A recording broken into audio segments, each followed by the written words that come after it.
Hey everyone, welcome back. Video Game Awards is later today, which I am co-streaming. Did you know you can get a fully built Sevagoth as a Twitch drop from it?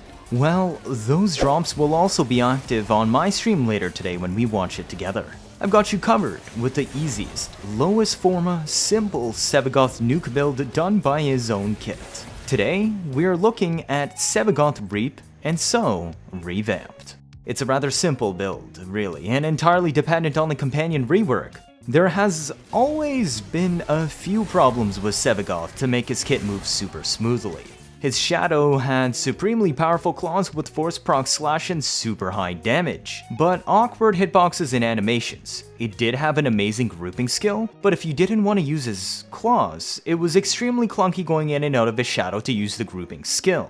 Reap and Sow combo worked by marking and detonating enemies, however, it failed against armor due to blast typing, was clunky, and wanted grouping, which you couldn't quick swap shadow for. Then, there was Gloom, which was in its own tier of utility, and because while Sevagoth's kit was actually quite decent, but was clunky to use, most only focused on Gloom. And because Gloom is also his helmet, then Sevagoth became less important than Gloom itself. But it doesn't have to be that way. Today, we're gonna look at how to take Reap and Sow to its limits. There are several problems we tackle. 1. Reap and Sow deals blast damage, which sucks against armor, so we bring Armor Strip with Pillage. It also has a cast problem, where we don't deal enough damage on a single cast, capping at 50% of HP when detonated. This is solved with the Shadow Haze Augment. We're not using weapons with DPS today, so we don't care about the crit buff. The Augment, however, allows 3 extra shadows to spawn per cast for 3 extra AoE detonates. While they do path to untagged enemies, they spawn on top of your original group and will lead to 4 times damage per cast from triggering detonations, so long as at least 3 enemies die from the original hits. These allow you to one-shot fodder in groups and scale damage up to nuke stronger stranglers. To ensure enemies die from a single cast, we also use a Kuva Nuke core with Viral to multiply the damage of Reap explosions. We don't use Epitaph because the force cold procs and AoE interfere with our next problem. 3.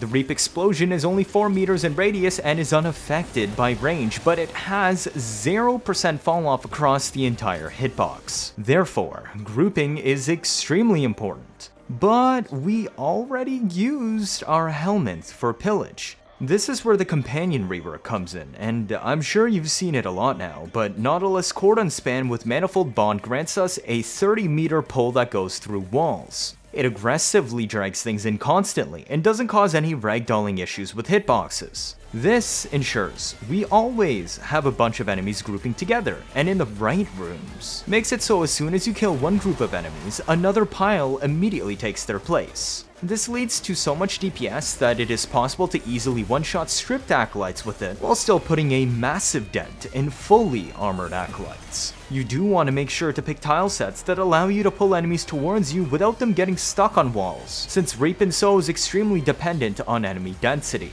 This particular tile and void is by far the best for it, and also the Y-shaped hallways or T-junctions. But let's look at that Sevagoth build to see what I did.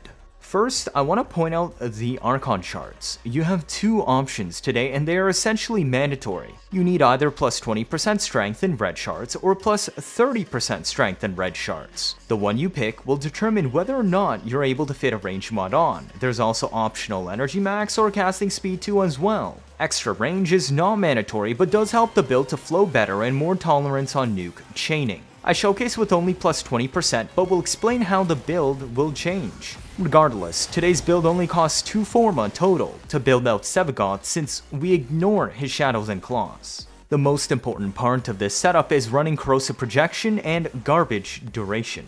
Actually, this amount of duration is very specific. Too low and your Sow mark doesn't last long enough for you to reap.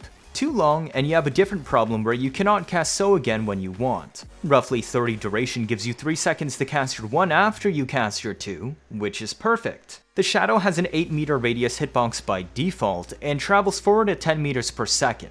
So even with 30% duration, it still manages to travel 17 meters forward in 1.7 seconds, letting it hit enemies up to 25 meters in front. We don't really want to use Gloom on this build, but because we have zero use for the Shadow, I subsumed a pillage over his 4 instead.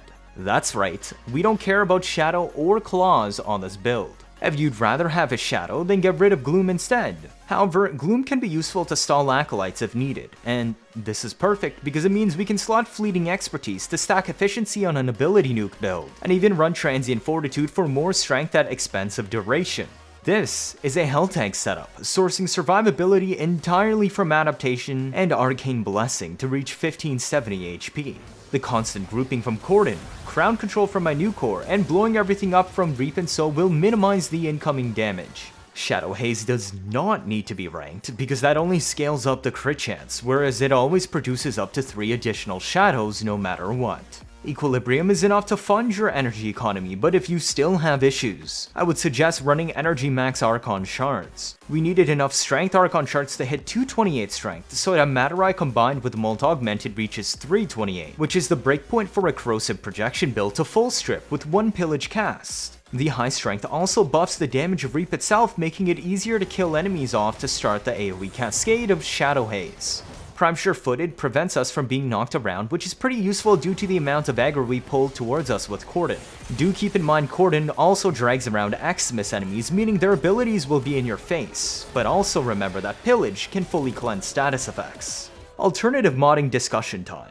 If you're willing to use Archon Shards to get plus 30% strength instead of plus 20, you can use Umbral Intensify instead of Blind Rage rank 5 and replace Streamline with Stretch for 45 bonus range. This will expand your 2's marking range to 23 meters radius, letting your 1 kill anything within that instead of just 15 meters. However, this is not super duper important for the build to work since Cordon is going to be pulling the vast majority of your kills to the center. If you do not want to use Matarai for plus 40% strength and plus 50% casting speed, you will have to replace Equilibrium with Umbral Intensify, and replace Arcane Blessing with Arcane Energize. This does cut into your EHP, but it is the only way to hit the 328 strength breakpoint without Matarai outside of spamming multiple Tau Forged Red Archon Shards for strength. The only weapon tool I need is a primer to apply Viral. This more than doubles the damage my Reap detonates deal, making it easier to trigger kills to activate Shadow Haze's 3 extra clones. I went with the Kuva new core, but anything that applies Viral in an AoE works. Just spray it into the group created by Cordon. Do not pick an AoE primer that force procs cold like Epitaph, because this will slow Cordon's pull speed. Bring a weapon optionally to deal with acolytes, and I don't care what you use since it is possible to kill them with Reap and Sow if you get a crowd close enough to them. Or otherwise, if they're armor stripped, then it's even easier. Focus schools, I would recommend Matarai so you can hit that 328 breakpoint and get plus 50% casting speed easily. Otherwise, you will have to compensate with Arcane Energize and alternative modding as I mentioned in the section above and losing some survivability.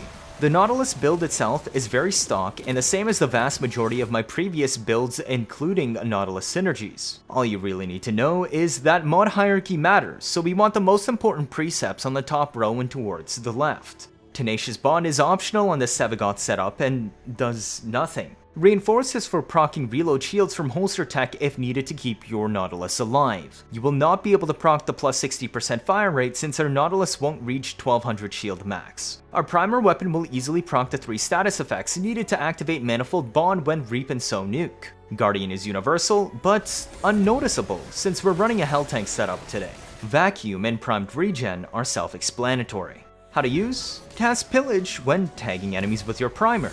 Cast your 2 on a group, then your 1, and, well, watch everything die. Then watch Manifold proc and pull everything around back to where you just killed everything. Cast Pillage again with New Core. Cast your 2 and 1. Rinse and repeat. If an Acolyte appears, just drag them near a group of enemies before casting 2 and 1.